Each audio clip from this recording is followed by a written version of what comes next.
സാഹിത്യോത്സവത്തിന്റെ ഈ അവാച്യമായ മുഹൂർത്തത്തിൽ ഒരു കഥ പറയാൻ ഞാൻ ആഗ്രഹിക്കുന്നു. നബി സല്ലല്ലാഹു അലൈഹി വസല്ലമ മക്കയിലെ ജനങ്ങളെ ഇസ്ലാമിലേക്ക് ക്ഷണിക്കാൻ തുടങ്ങിയ കാലം. നാൾക്കുനാൾ മുസ്ലിമുകളുടെ അംഗസംഖ്യ വർദ്ധിക്കുന്നത് കണ്ട് അബൂജഹലിനും കൂട്ടർക്കും സഹിക്കാൻ വയ്യ.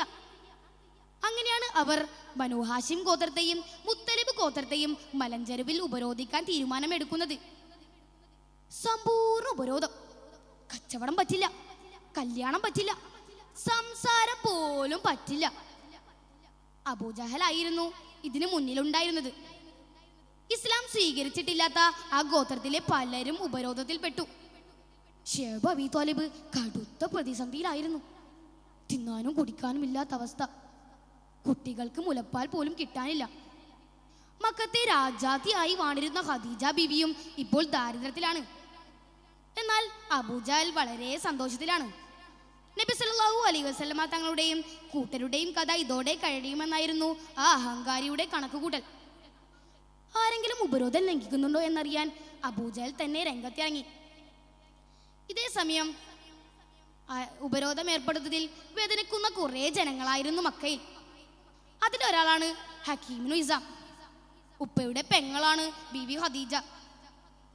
ഒരു ഭാഗത്ത് അബൂജഹലും സംഘവും, മറുഭാഗത്ത് തനിക്കേറെ പ്രിയപ്പെട്ട നബി സല്ലല്ലാഹു അലൈഹി വസല്ലമയും ഖദീജ ബീവിയും. എന്തെങ്കിലും ചെയ്തില്ലെങ്കിൽ ബനൂ ഹാഷിം മുത്തലിബ് ഗോത്രങ്ങൾ ഈ ഭൂമുഖത്ത് നിന്ന് തുടച്ചു മാറ്റപ്പെടാം. ദീർഘമായ ആലോചനയിലാണ് ഹക്കീമിന് നിസാം. ഒടുവിൽ വരുന്നത് വരട്ടെ എന്ന് വെച്ച് മലമുകളിലേക്ക് ഭക്ഷണം എത്തിക്കാൻ ഹക്കീമിന് നിസാം തീരുമാനിച്ചു. ഒരു വൃത്തിരെയും കൂട്ടി പാതിരാത്രി പുറപ്പെട്ടു. കുറച്ച് സഞ്ചരിച്ചപ്പോഴതാ ഒരു കാൽപെരുമാറ്റം കേൾക്കുന്നു. അല്ലാ, ആരായിരിക്കും അത്? പിടിക്കപ്പെടുമോ? ഹക്കീം മനസ്സിൽ പറഞ്ഞു. അമ്ർ ഇബ്നു ഹിശാം ആയിരിക്കുമോ? ഹൃദയം പിടക്കാൻ തുടങ്ങി. അതെ, അമ്ർ ഇബ്നു ഹിശാം തന്നെ. ഇനി ഒന്നും നടക്കില്ല, ഹക്കീം കരുതി.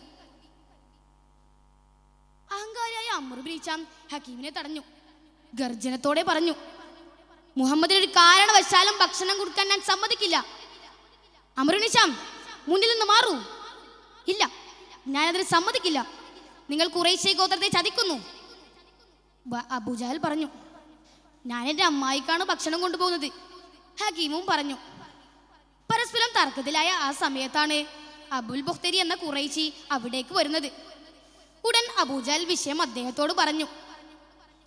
ബുഖ്തരിയെ കൂടെ കൂട്ടാനായിരുന്നു അബൂജഹലിന്റെ ഉദ്ദേശം.